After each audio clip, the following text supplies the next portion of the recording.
back to the Conspiracy Couple podcast. I'm Marisa. And I'm Ethan. And today we have another very exciting episode for you. So, if you're watching on YouTube, you might notice that we have a special guest.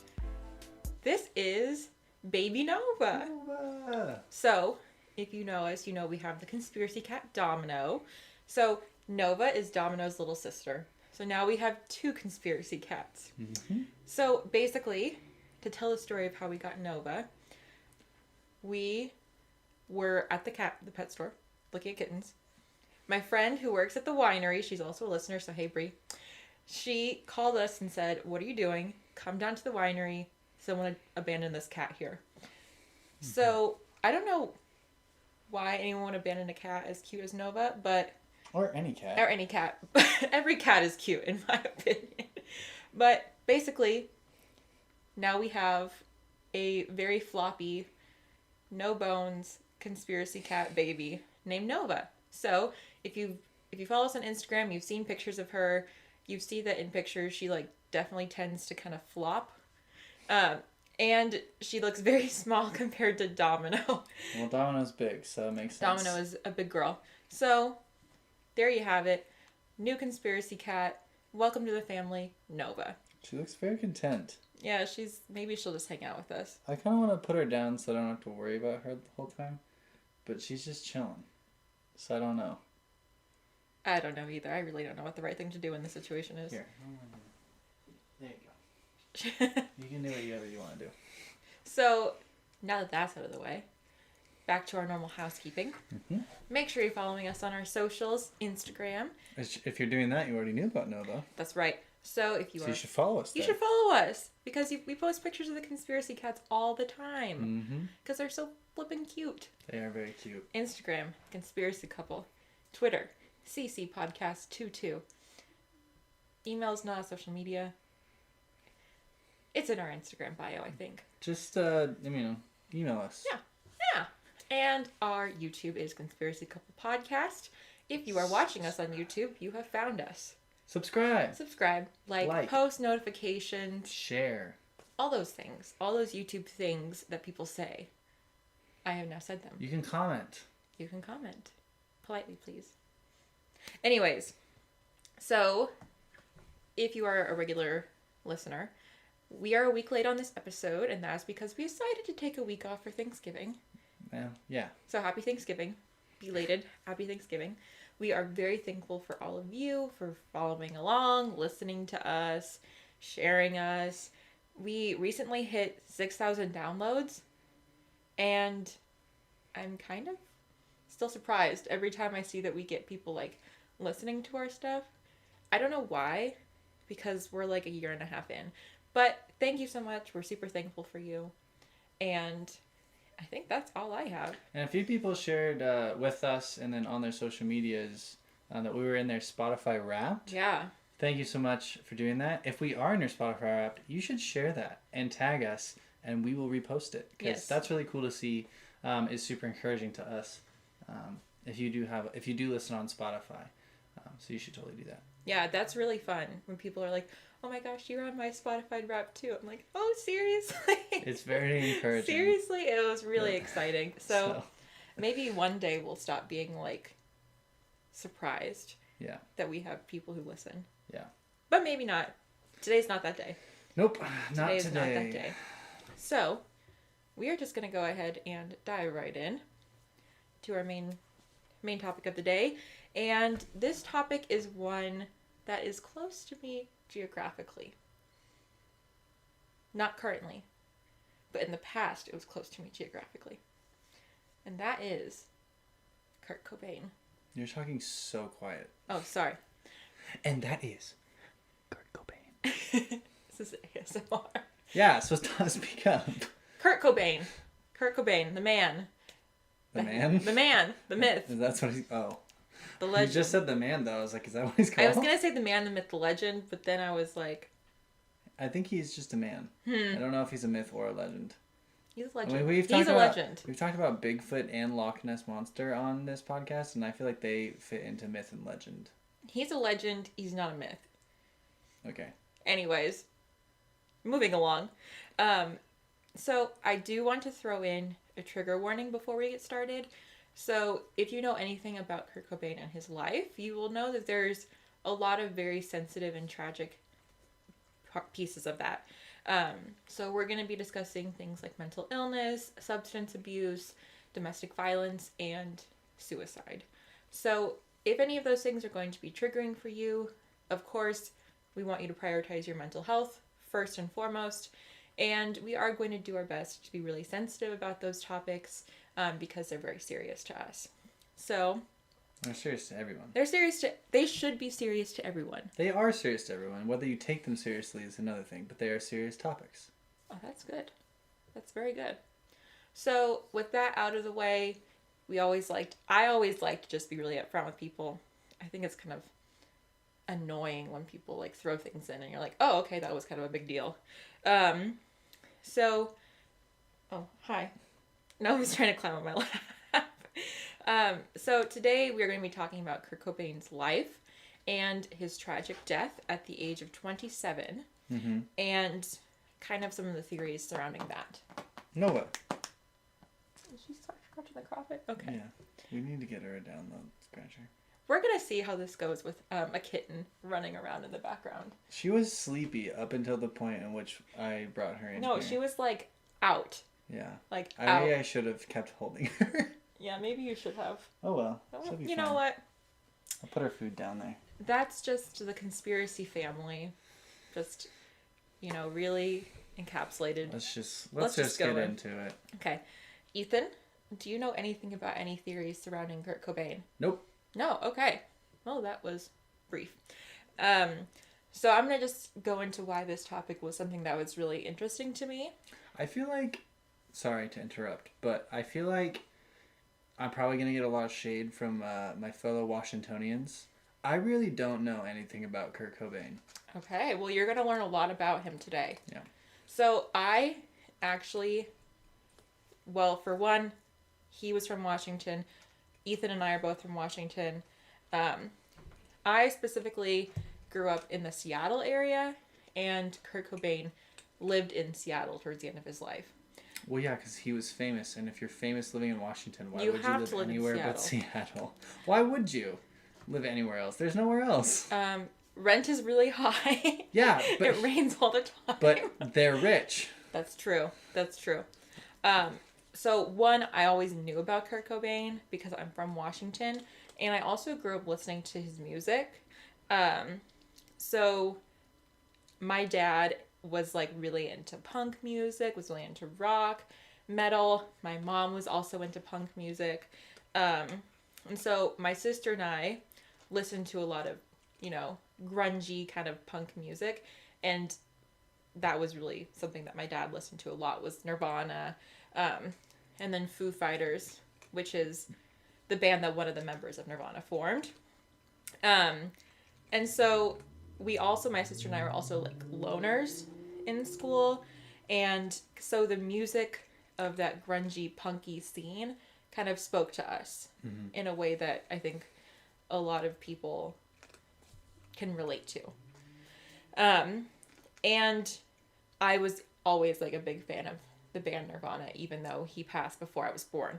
So this is a topic that's always been really interesting to me, and just because when you see someone whose music is very much like going against the mainstream and speaks to you in that way, you kind of want to know more about their life.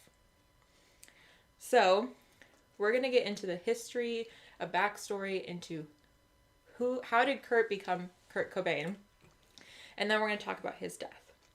So Kurt Donald Cobain was born in Aberdeen, Washington on February 20th, 1967. So if you are not familiar with Aberdeen, that is not surprising at all. So do you know where Aberdeen is? It's on the west side. Okay, there we go. So it's a very small town. It's very wet.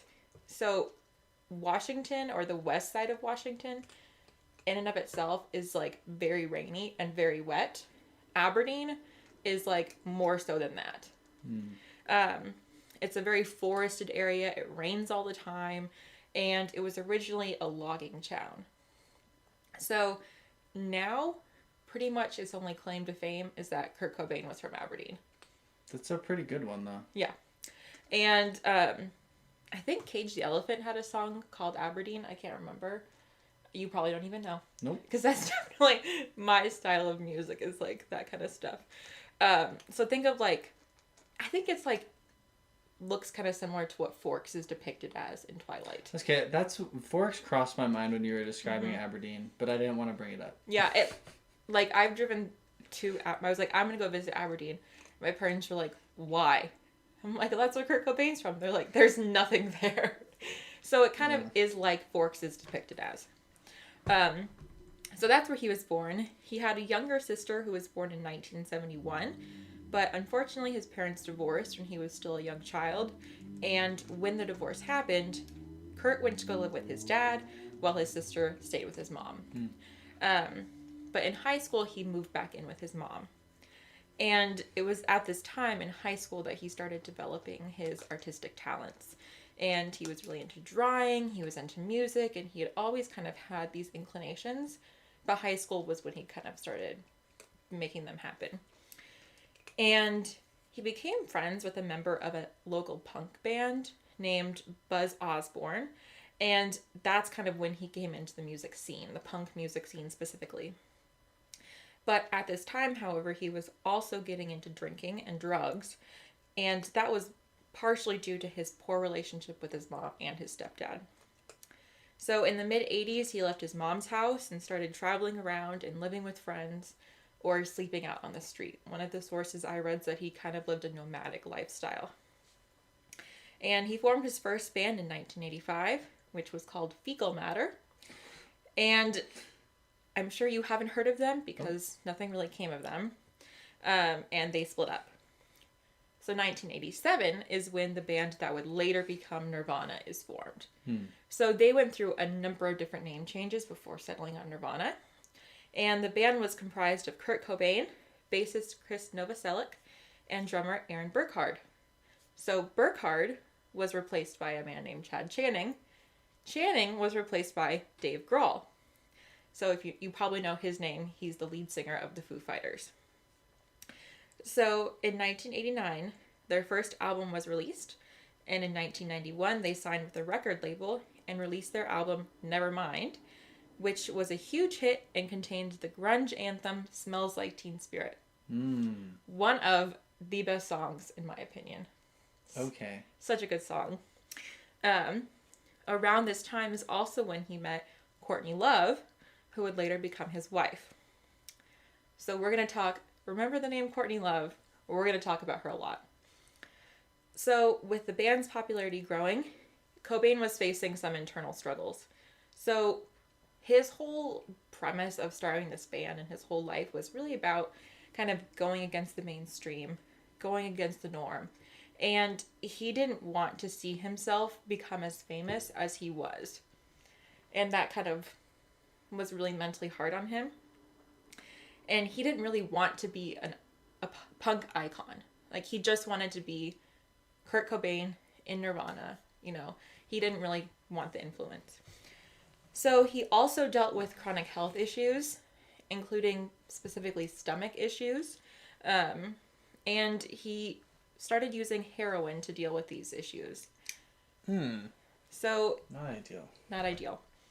So in February of 1992, Cobain and Courtney Love got married. And the two of them became parents in August of that year to their daughter, Frances Bean Cobain. Bean? Bean is her middle name. So, unfortunately, Courtney was not a stable person either. She was also in a band. She was into drinking. She was into drugs. And she got in some hot water because in an interview with Vanity Fair, she admitted to using heroin while pregnant with her daughter. And this led to CPS getting involved and almost having their daughter taken away from them. So the two of them, I'm sure you can imagine, their relationship was volatile as well. In 1993, police were called to their Seattle home to break up a dispute. And at this time, all of the guns were removed from their home, and Cobain was arrested for assault. So they had a very volatile relationship. And in 1993, Nirvana's next album came out. It was called In Utero, and it was also very successful. It had some huge songs like Heart-Shaped Box. Not as big as Smells Like Teen Spirit, but it was a big album as well. But despite this, Cobain was still really troubled emotionally. While on tour in Rome, he overdosed on Rohypnol and champagne and ended up in a coma. However, the public assumed that he had overdosed on heroin, but it was Rohypnol and champagne. What is Rohypnol? It's a different drug.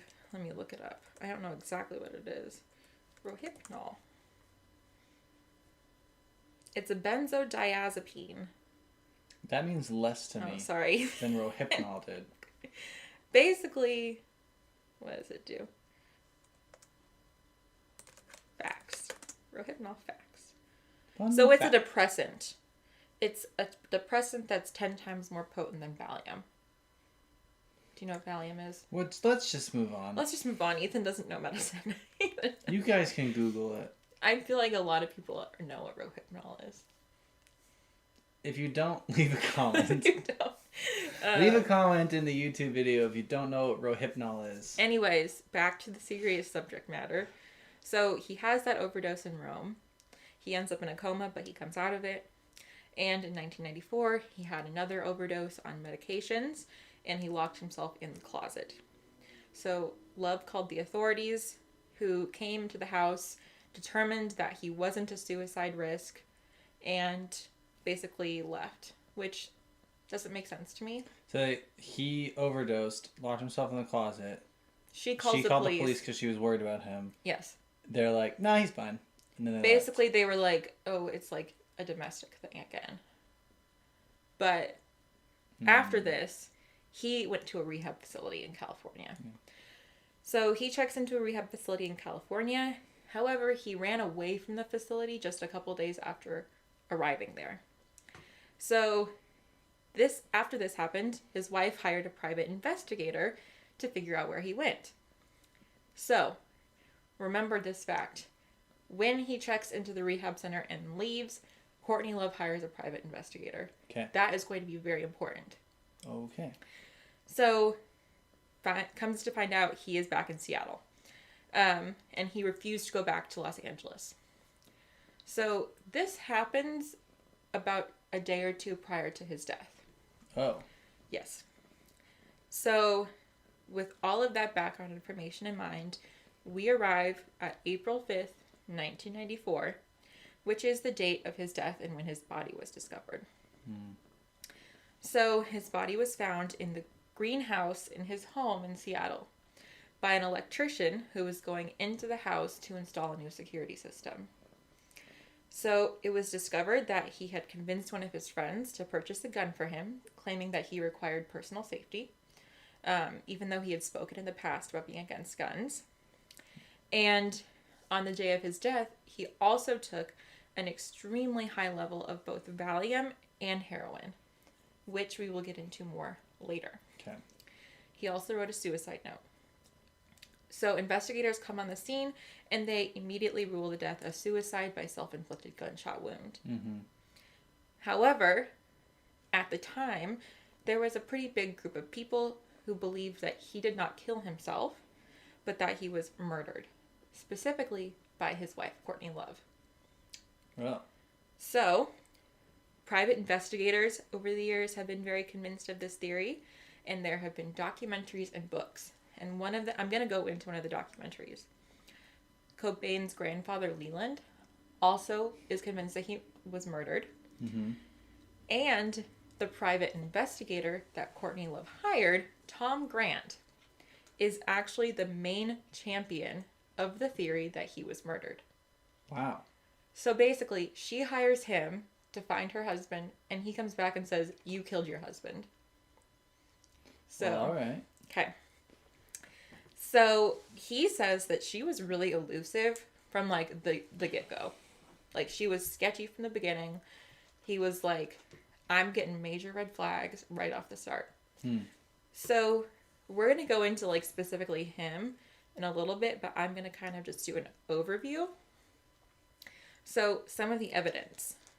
When he escaped from the recovery center, a missing persons report was filed by his mom, Wendy O'Connor, stating that she feared he was suicidal and that she was worried about him. Well, it came to be known later that his mom didn't file the missing persons report. It was Courtney Love, and she filed it under his mom's name. Okay. Why would you do this? So Grant doesn't really have like a clear answer, but he kind of says that it just goes to show that she was really sketchy overall and that she didn't really want her name attached to the missing persons report. Mm-hmm. That she kind of wanted to be like more of a surprised grieving spouse. Okay. Another big thing is that experts say that he would not have been able to inject himself with the high levels of drugs, specifically heroin, that were found in his system, and then be able to shoot himself.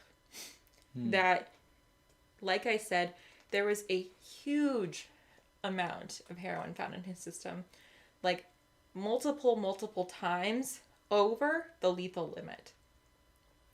And Grant says, and experts say, that even if someone was addicted to heroin and had a resistance to the drug, they would still be incapacitated from that much of the drugs. It wouldn't be, oh, like, he has a resistance so he can handle it. Like, you still couldn't handle it and nobody could handle it. Mm-hmm. And that he would be incapacitated to the point he could not physically pick up a gun and physically shoot himself because he'd probably be comatose.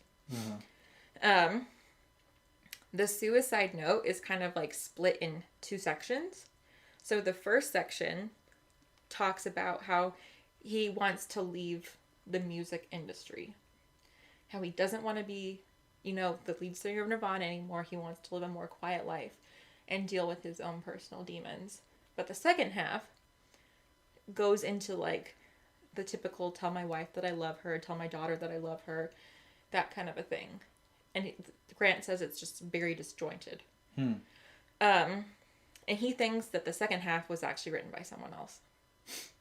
And this next point is going to be a big thing. So we know that Cobain and Love had a very volatile relationship. And Cobain was apparently actually trying to remove her from his will. And apparently he was also trying to get a divorce from her. So the police had been called to their home multiple times. They had a really bad marriage. And apparently there was a prenup in place that they had signed that in the event of divorce, Love would receive a very, very small settlement instead of, ow, no, I just attacked my leg. So in the event of a divorce, she would get a really small settlement. And it was pretty clear that they were heading in the direction of a divorce.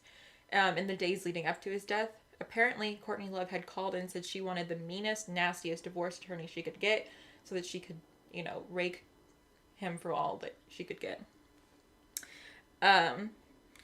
Even her father, she was estranged from him, so I'm going to throw that out there. Even her father thought that she was involved in his death. And a supposed hitman came forward, named Eldon Hoke, stating that Courtney Love had offered him $50,000 to kill Cobain. Wow. However, this man was not considered a reliable source, and people assumed that his reasoning for coming forward was really selfish. Yeah.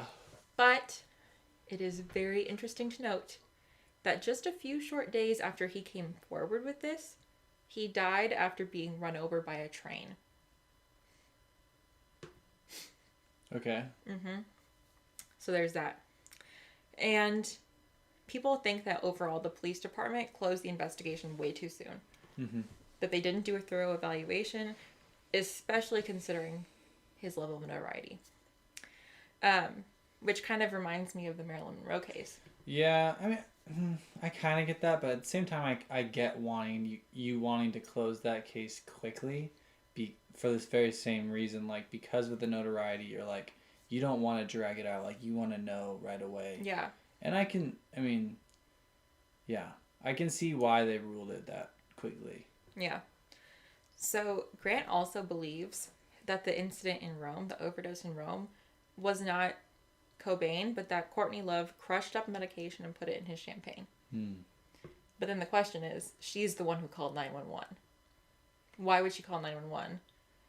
Maybe she thought that he wouldn't survive. Yeah. There's definitely instances, like, this is not unusual, where someone will commit a crime and then call 911 to cover it up.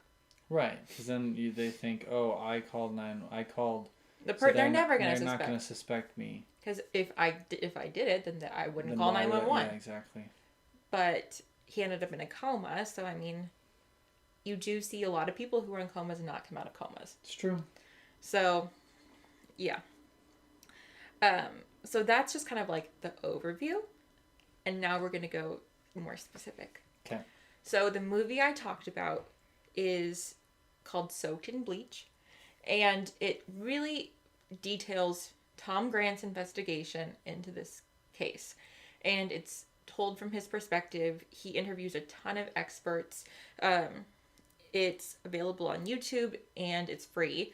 And I watched it while I was preparing for this. And I thought it was really, really interesting and really well done. Because it provides, a deep dive into his life and his death. So Grant recorded every single conversation he had with Courtney Love. He said that the reason he did this was at their very first meeting, he was like, she is sketchy. I'm getting everything on tape. So he recorded every single conversation he had with her, and he plays those recordings in the film. It also shows interviews by some of his friends from his hometown of Aberdeen. It shows interviews with experts on a variety of different subjects that he talks about, and it's super interesting. So, the first time he meets her, he was a private investigator, and he gets a phone call from someone saying that they have a celebrity case that they need to cover. And that basically, they just called him because he was the only one open when they were trying to, call. Okay. So he has no idea who it is. He goes and meets up with this person, and he finds it's Courtney Love. So he says that right from the beginning, he saw a ton of red flags. First thing he says is that she opens the door and she's in lingerie and she's very obviously high. All right. So when he was called initially, she said she wanted to hire him because there was some credit card issue that she needed him to help her with. So when he meets her, he met her, I think, at a hotel, and she's high, she's in lingerie. And now she says, oh, my husband is Kurt Cobain and he's missing. He escaped from his rehab center. I need you to help me find him. So he's like, you lied to me about why you wanted to meet. This is very interesting. He was, whoa, okay. Yeah. That would be suspicious or strange. Yeah. And she was high the majority of the times that he met with her. Well, he said. I mean, her and Kurt Cobain were both pretty heavy drug users, so I mean, it's not necessarily surprising. Right. So he also said that she brought up the idea that she was scared that he was going to divorce her multiple times, and she also was apparently concerned that he was cheating on her with 3 or 4 different women. And so she kept bringing this up, that she was scared of this. She also told him that she was worried he was suicidal and that he had a very strong family history of suicide, and that 2 of his uncles died by suicide. However, people that were interviewed from his family said that is not true. That the 2 uncles she's referring to actually had different causes of death. Okay. They were accidental deaths that were not self-inflicted. So the movie also details how immediately after he was found, she started talking about his previous suicide attempts. That basically she was like, he committed suicide, he's tried to commit suicide before, that kind of a thing. And basically she brought up the overdose in Rome as a suicide attempt. At the time of the incident in Rome, her and Kurt both said it was an accident, that he was not attempting to commit suicide. The doctor who treated him also said that it was an accident. However, when Grant reached out to the doctor to talk to him, the doctor said, no, it was a suicide attempt. Interesting. So after he died, they were both saying, oh, no, it was a suicide attempt. It wasn't an accident. Yeah, that's strange. So the incident in Rome also occurred 2 days after Cobain called an attorney and asked them to remove love from his will. Interesting timing. Tom Grant also makes sure to say very blatantly he does not think and never thought that the Seattle Police Department was ever involved in a cover-up or a conspiracy. That he thinks that they were victims of a predisposition to the idea of suicide. It doesn't make sense why what would the Seattle police gain from covering it up? No, exactly nothing. Yeah. Nothing. There's instances of like potential cover-ups where you can kind of see, okay, it kind of makes sense why they potentially would cover this up, but this one, no. Right.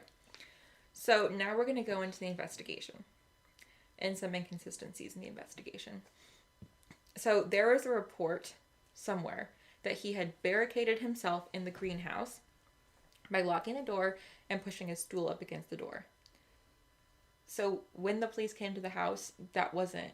Right, and say, how did the electrician That wasn't get a in thing. They like the one of the investigators on the film said, I don't understand how that was part of the report because that wasn't a fact. That like they didn't find that. No. Yeah. The photos from the crime scene were never developed. So they obviously, you go to a crime scene, you take the photos. The reasoning the police department gave for this was that they didn't process photos from a suicide. Right. However, I think it makes sense.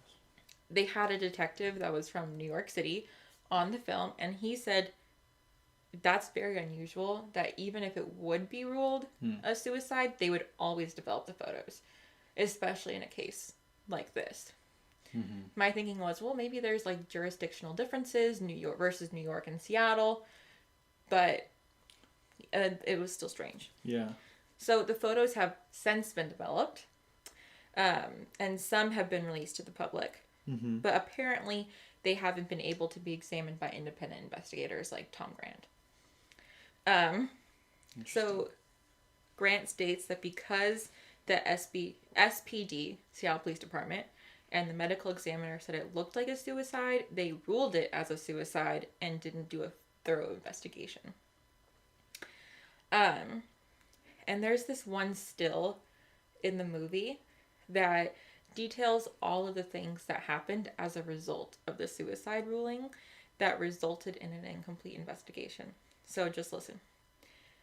Kurt Cobain's body was allowed to be cremated 6 days after he was discovered. Mm-hmm. The shotgun that he apparently used to shoot himself was not processed for fingerprints for 30 days. Then it was given to Courtney Love, who destroyed it.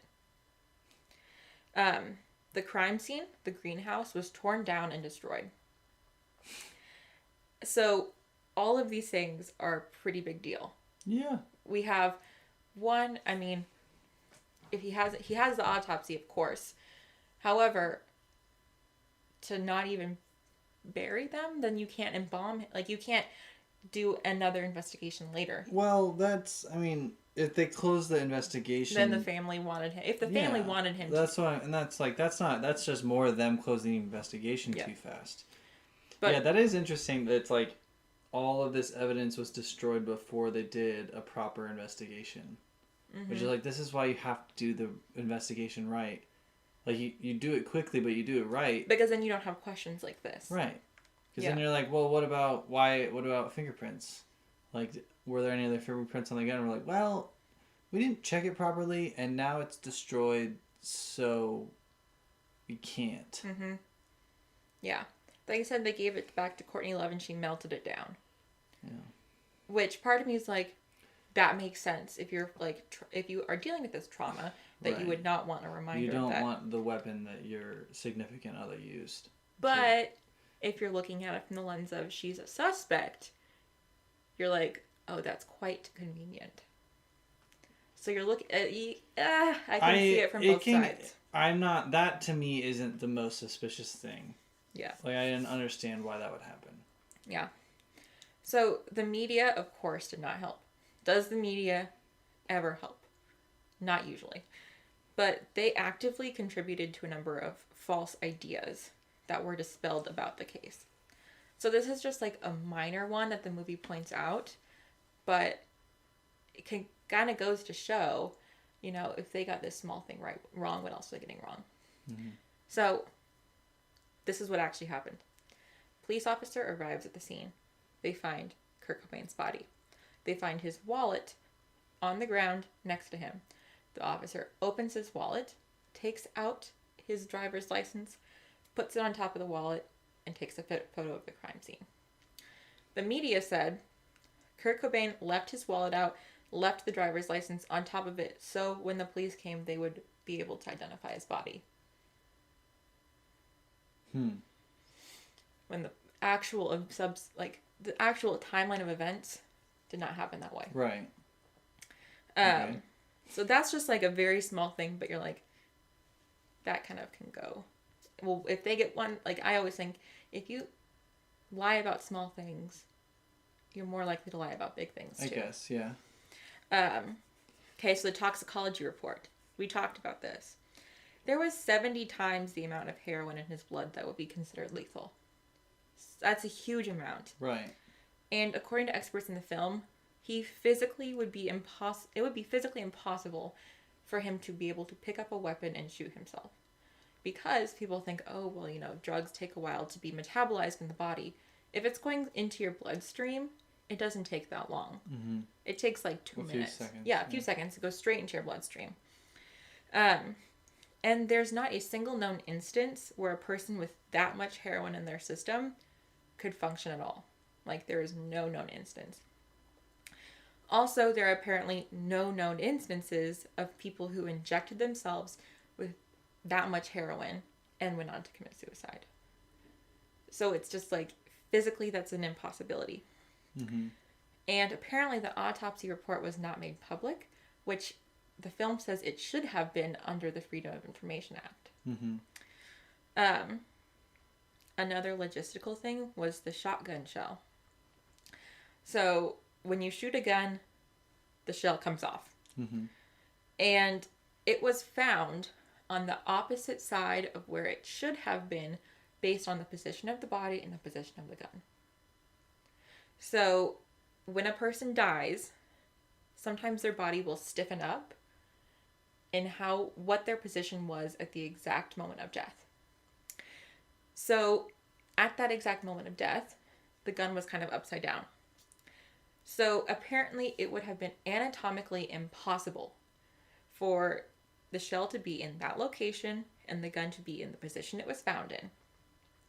So detectives deduced that the gun had somehow spun around after it was fired. And so the shell ended up in one spot and the gun ended up in another. But Grant and the police investigators on his side say that's just not possible or plausible. So that's another really interesting thing. Courtney's lawyer and the godmother of Frances Bean Cobain, Rosemary Carroll, is also featured pretty heavily in the film, as she was of the mindset that Cobain didn't kill himself. So she was the one he called to remove Courtney from the will. So she's the godmother of their child. He calls her to remove her from the will. And she stated she believed that the note was a forgery. And he has recordings of his conversations with her on the film as well. Wow. Later, she refused to come forward publicly and threatened to sue him if he brought up her name anymore. Wow. So, there's that. At the time of the death, there was another person who lived in the house. It was a live-in nanny and a family friend. So, this man and his girlfriend saw Kurt 2 days before he was found. So, apparently at like 6 o'clock in the morning, Kurt goes into their bedroom while they're sleeping and just sat there and hung out for a little while. So... kind of weird. Yeah. He wasn't in a good headspace. So, Courtney stated that no one saw or heard from him for 4 days. But we know that this man and his girlfriend saw him 2 days before. Mm-hmm. So what's the motive? Money. Mm-hmm. So, like I said, they had a prenup that would make it so that if the divorce went through, she would receive a very small settlement. However, since he died prior to a divorce, she received a huge inheritance from him, and she continues to make money off of the royalties of his music. Right. So, she's like a multi-millionaire at this point because of that. But if he would have passed away after a divorce, then she wouldn't have received anything. Right. So, of note, the former chief of police of the Seattle Police Department was on the film, and he firmly believes that this was a murder and that the investigation was not done thoroughly. Wow. The current chief of police, or not the current, I think there's been some changes, but a very recent chief of police is like, no. So, tragically, following his death, there were a huge number of copycat suicides by fans. And we know of at least 68 people who passed as a result. So, in the movie, Grant talked about how that was so tragic for him. And he was like, I want people to know that he did not take his life, because I'm seeing people who are following after him, and I just want to get the truth out there so this hopefully stops. This epidemic, this tragedy stops. Mm-hmm. But people kind of think that he's a little crazy. So, I found the movie incredibly compelling. Mm-hmm. I mean, of course, it's biased towards his point of view. But I found it to be incredibly compelling. I kind of was like, yeah, this is crazy. I do not believe this at all. And then I watched the film, and my mind was blown. Isn't that what it's supposed to do, though? That's what it's supposed to do. I did say it's biased towards him. Well, yeah, but also if you watch a documentary about something like that and they don't convince you, or at least get you starting to believe that, then like, is the documentary doing its job? I suppose not. But I was just like really blown away by the number of experts that he brought on. Yeah. I'm not saying he's wrong. I'm just saying that's kind of like, yeah. The point of a documentary is to convince you. Yeah. Or to, I guess, documentaries expose you to an idea. Most documentaries are not unbiased. Most documentaries have like an outcome that they desire for you to think a certain way or believe a certain thing. I would say most media is biased. Yeah, that's fair. But I will say this was the most succinct detail of all of the claims that support the theory of murder. Right. So in 2014, on the 20th anniversary of his death, the SPD decided to review all of the information on the case. Their findings were the same. There was no evidence that his death was the result of anything other than a suicide. Because there's no evidence left. Correct. He also provided some new evidence that he said proved this. So the evidence included a receipt from a gun store, testimony from a taxi driver stating he picked up a man from the house who matched Cobain's description, and an expert weapons armorer who confirmed what may have happened that evening. The thing that stuck to me the most was the taxi driver saying he matched the description. Like, maybe this is just because we live with social media and you see people all the time, like pictures all the time. I'm thinking, if I'm the taxi driver and I pick up Kurt Cobain, I'm going to say I picked up Kurt Cobain. I mean, I'm not going to say I picked up a guy who looked like this guy. There are so many musicians that I have no idea what they look like. So that doesn't surprise me, especially back then before the age of social media. Right. Like, there's probably a ton of people who didn't, like, even if you're just like, I'm sure like passionate fans of Nirvana knew what Kurt Cobain looked like. Yeah. But like, if you're even a casual fan, or just like, maybe just Nirvana, but you don't really know, like, I mean, there are bands that I listen to that I literally know none of the members' names. Really? Yes.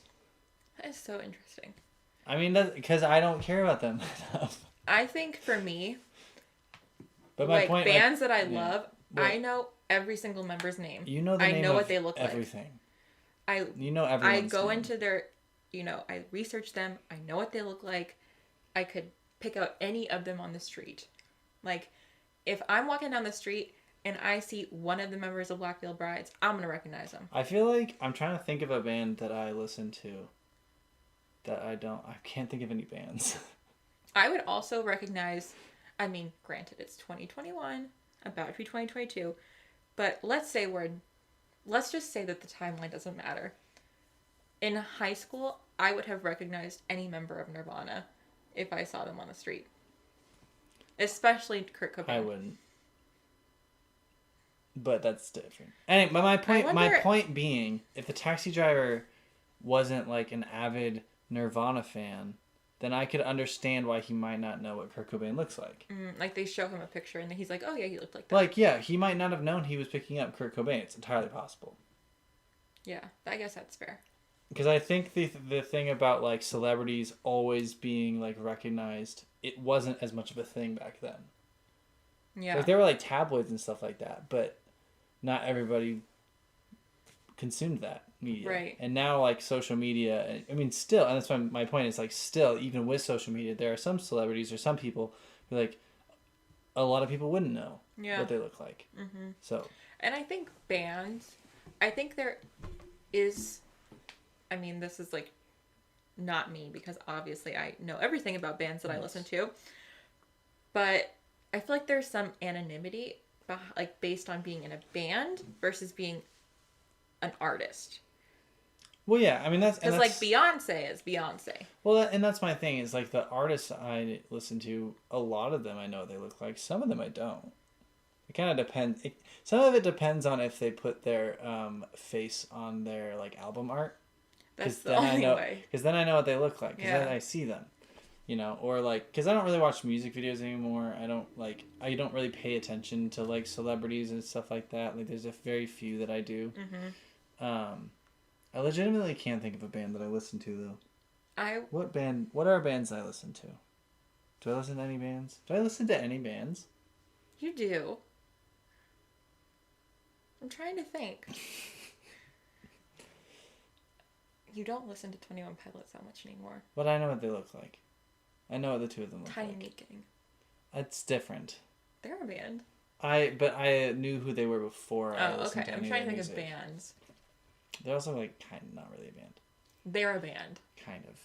They're a studio. Cody Co, if you're listening, are you and is Tiny Meeking a band? He's not listening. They're a media conglomerate. I'm trying to. I genuinely can't think of any bands you listen to. Sorry for wasting your time. Hillsong United. No, I'm just kidding. I don't even really listen to them. I don't even really think that they would be considered a band. Anyway. But maybe... who knows how much of this I'm going to keep in there. I'm genuinely curious. If you guys listen to bands, do you know, like, the names of the members of the band, the appearances of the members of the band? Like, I thought that everyone knew everything about, like, bands. I also will listen to, like, I'll watch music videos depending on the band. It's also kind of weird that I don't know because I'm a chronic, like, IMDb user. Yes, it's quite irritating. But, like, so, like, when we're watching a movie or a show or something, like, I will go on IMDb and look it up and look who everybody is. And if I, like, slightly think I might recognize somebody, I'm like, who is that? What do I know them from? I go on IMDb and I look at everything they've ever been in. But I don't care about the musicians I listen to. Yeah, that's really weird. I need to move on because I can't stop thinking about this. I'm literally going into my iTunes to try and see if I can figure out who I listen to. I'm going to go back because I'm going to keep thinking about this. So I'm just going to dive in. You keep looking at your iTunes. Okay. So there's another theory. It's not a murder theory, but it's a theory called the 27 Club. I don't know if you've heard of that. I have. So basically, if you haven't heard of the 27 Club, it's the idea that there's this group of celebrities and this kind of this lore that surrounds this group of celebrities who have tragically died at the age of 27. So it's a very interesting topic. I'm sure we'll talk about it more on the podcast at some point. But interestingly enough, Kurt Cobain's death was the event that really cemented the idea of the 27 Club. So before that, they saw he was 27 when he passed, and they connected that to other musicians who had passed at 27, including Jim Morrison, Janis Joplin, and Jimi Hendrix. So those are all huge people. So if you're asking what exactly is the club, theories are varied. It's basically just this group of celebrities died at 27 and we think there's something more to it. So some people believe that these celebrities who die at the age of 27 is the result of making some kind of deal with the devil in exchange for fame and musical success, with the debt to be repaid at the age of 27. Okay. So that's one theory. However, Kurt Cobain didn't really want fame, from what we can gather. That fame was not what he was after. Mm-hmm. He really just wanted to express himself musically. Right. So, I don't know about that. Yeah. Some people also think that it might have to do with the alignment of the planet Saturn. I'm really not into astrology, so this was very confusing. But that when Saturn is in a certain alignment, it causes people to act more recklessly, which would lead to an increased likelihood of early death. And there are people who are very much the planetary alignments affect how you behave. I don't subscribe to that. So I'm wouldn't that affect everyone in the world then? Why would it just affect one person?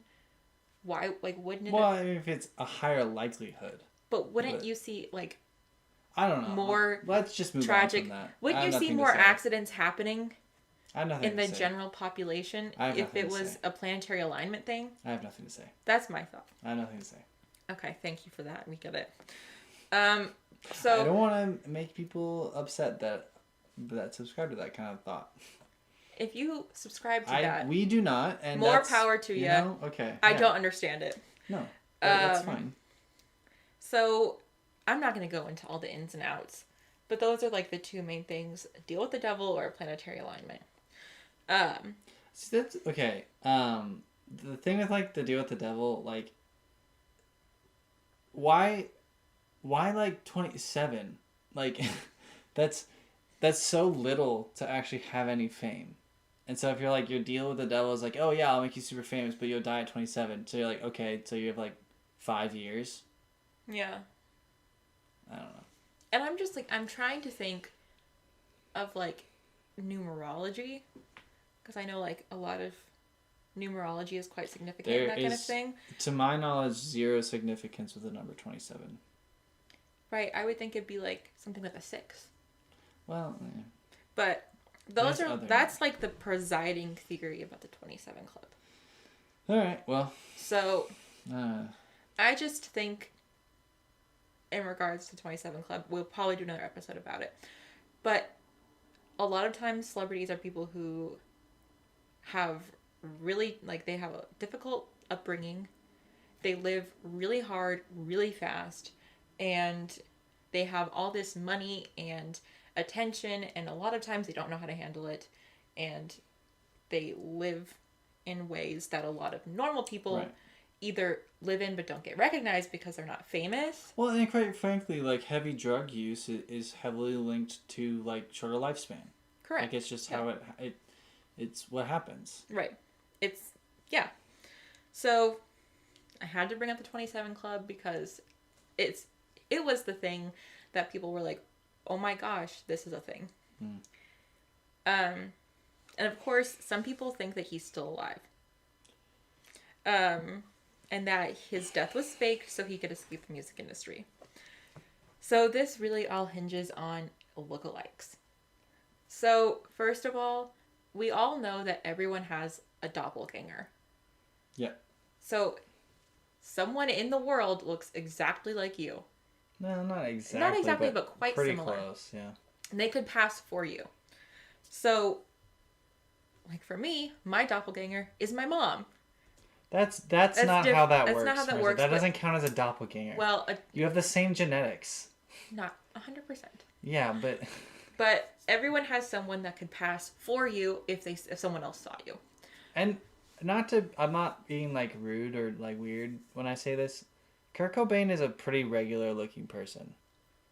Yeah. It's not like he's like super unique looking that like nobody would ever look like him. There's Right. very few people who I'm like, you are like a person that I would be very surprised if I see somebody that looks like you. Yeah. Like there are facial features that like are just more common. Yeah. Yeah. And like that, there's nothing wrong with that because there are a lot of girls I'm sure who look very similar Swedish? to me. He looks like he has Swedish background. I don't know what his heritage is. So these look-alike images have come up, which lead people to think he's still alive. The problem is that these look-alike images look like he looked in 1994. Not how he would look now. So you have to... So he didn't age? Yeah, Kurt Cobain actually does not age. But the thing is, like, I hate to break it to people, but in the passing of time, 30 years to be exact, you will look different than you did when you were in your 20s. Even somebody like Paul Rudd, who looks exactly like he did 20, 30 years ago, you can still tell that he's older. Yes. Like that is like the Marginally. quintessential person that like does not age. Him and like Keanu Reeves, but you can tell they're older. Their features look different. Their features are more like, I guess, defined in a way. Yeah. Like and like you can tell the wear and tear on their like skin. Yes. As like Jennifer Aniston, like is another person who she like, looks different. She looks the same but different. Right. Exactly. You can tell that people are older. Yes. As much money as we spend on anti-aging treatments, you cannot stop the changing of your skin and your body and your face that happens in a 30-year period of time.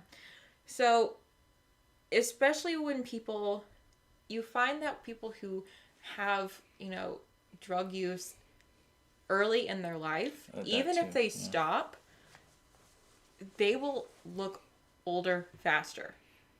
And that's just the reality, even if they stop. Right. Well, and the effects of drug use usually are very evident as well. Mm-hmm. Like with like, you'll often see like almost like the usually weight loss is very common, or like gaunt. Like you'll have like those gaunt features where they like their skin kind of is like waxing to their bones and stuff like that. Malnourished kind of. Yeah, like that's just like that's how the effects that drugs have on your body, like especially with like habitual use. And so I'm sure Kurt Cobain from like when Nirvana started, which like I mean it wasn't even that long, like from when he started in Nirvana to near his death, like I'm sure he looked different and probably older and so. Yeah. There's no way if he faked his death, there's no way he would look the same. I mean, no way. Let's just look at like Courtney Love, how she has aged. She also was into the same kind of lifestyle he was in. She's like in her 50s now, but she looks like an older 50s. Right. And like that's nothing. That's just the reality. And so if this person was actually him, but he looked exactly like he did in the 90s when he was 27 years old, even though he would be almost 60 at this point, that would just be not possible. Yeah. And yeah, there's no way. There's no way. I also like it's so hard to fake death. It's very difficult. Especially in today's day and age. Yeah. Like, I can understand, like, someone faking their death in, like, the early to mid-1900s. Well, yeah. But in the 90s? Before there was any, like, DNA thing or anything like that to figure that stuff out. Like. And, like, social media wasn't a thing? Right. Yeah. But in no, the 90s, if Kurt Cobain was actually alive, he would have had to go underground, Yeah. basically. Nah, I think anybody like, and this is kind of my opinion with any like faking their death theory. Like, I think people when they suggest that are underestimating how difficult it would be to Yes. to fake your death. So yeah. And also, I mean, the man has a child. So if he faked his death, you'd think he would still have some sort of communication with his daughter. And as far as I know, she hasn't ever alluded to that kind of a fact. Yeah. But I think the thing is with like they faked their death theory, they're still alive. People don't want, like, he was a musical icon, and a lot of people looked up to him, and a lot of people identified with him. And when you have that kind of, when a celebrity has that kind of an impact on you, like, you don't want to think that they are gone. Also, in any instances of like people faking their death, they usually leave the minimal amount of like evidence possible. Mm-hmm. So they're like they you're want not it gonna... to be kind of ambiguous. Yeah. Yeah. I just think of like of celebrities that I really identify with. There's like one. But celebrities that I really feel an emotional connection to, if they were to pass away, I would be really like upset by it, and I wouldn't want to believe that they were gone either. Right. And you know, you don't want to believe family members have passed when they do. And so I think, you know, in instances where there's kind of theories surrounding the death, people who are really impacted by that celebrity will say yes, they faked their death because they want to believe they're still alive somewhere. Yeah. A lot of the people close to him, like his family, believe in the official ruling just because of the history of drug use, the history of mental illness, and his struggles with depression. It's not a story that hasn't been heard before with people who have had troubled lives and are habitual like drug users. Like, that's unfortunately a very common outcome. It's yeah. So, interesting enough, earlier this year in 2021, the FBI released a 10-page document that they had containing information on his death and all of the theories surrounding it. So, the FBI didn't actually investigate his death because it wasn't a federal thing. Right. It was the the Seattle Police Department's jurisdiction. Right. But the file contained 2 letters from people wanting them to investigate his death as a murder instead of a suicide. So one of the letters was sent in 2003 and partly read, "Millions of fans around the world would like to see the inconsistencies surrounding his death cleared up once and for all." And the other letter was sent anonymously in 2007 and said, "The police who took up the case were never very serious in investigating it as a murder, but from the beginning insisted on it being a suicide. This bothers me the most because his killer is still out there." And in this letter, the author mentioned some evidence that he felt had been overlooked, such as the fingerprints on the gun. And he also brought up the suicide note, stating that he didn't mention wanting to die in the letter, and that he thought the second half was written by someone else. And the file also included correspondence from the productions company that created the show Unsolved Mysteries, which did an episode about his death. But like I said, the FBI declined to investigate the matter, stating that it was out of their jurisdiction. Right. So I think the thing that's the most interesting to me is how dedicated people still were, even 10, 15 years later. In 2007, this person is like, you need to investigate. So this is something that has really impacted people, even to this day. Yeah. So we're going to start kind of winding down. What are your thoughts on this, Ethan? I mean, it's impossible to have like a clear opinion of it. I mean, most of this information I'm finding out for the first time. I definitely think it's fishy. Mm. I think that a proper investigation doesn't seem like it was done, Mm-hmm. which is unfortunate. I guess I don't know if I would be extremely surprised one way or the other, because suicide definitely seems like it was something that was a possibility for him, just because he was so troubled. And I mean, evidenced by like the stuff that he was going through right before his death, obviously had a lot going on. Mm-hmm.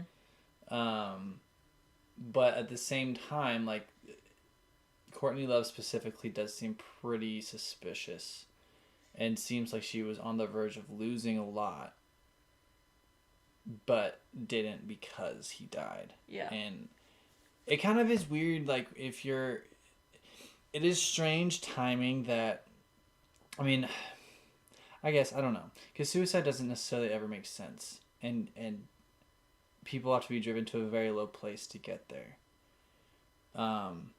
I guess it's just like he was filing for divorce and trying to get her removed from his will, and then he commits suicide. It's just that was very quick.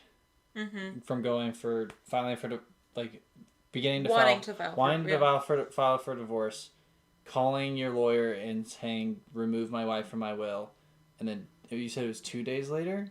It was 2 days later the incident in Rome happened. Oh. Okay. I don't know then. It's fishy. It's suspicious, but I mean, at this point, there's no evidence. Right. Mostly because the investigation, it seems, wasn't done properly, but I mean, it's kind of hard to say. Mm-hmm. Yeah, I would agree. I think I'm torn, because I can see both sides. However, I do think that there is a lot of suspicious activity surrounding Courtney Love, surrounding those details that were laid out in the documentary, that I just feel like weren't investigated enough. And I feel like, I mean, when you put someone on trial, you have to be able to prove without any shadow of a doubt that this person committed the crime in order for them to go to jail. So wouldn't you think that the same kind of standard would be held in a ruling of the cause of death for a celebrity? It should. Any death or whatever should be fully investigated to the full extent to confirm 100% what happened. Right. And because it's just you need that peace of mind. The investigation was essentially closed the day that they found him. Right. And I get you want to, especially in a suicide, a suspected suicide, you want to get the investigation done quickly to like save the family more pain from like having to like answer lots of questions or be waiting on like the ruling. So you want to get that done quickly, and I get that, but you do still need to do the due diligence, and it just doesn't feel like that was done. Yeah. I'm just thinking like 6 days. And it was like, okay, here's... At least in those 6 days, you should have gone over all the evidence, and it seems pretty obvious that they didn't. Like, I feel like Tom Grant went over more of the evidence than they did, and I think that's the thing that was making me kind of like agree with him a lot, was he was hired by her.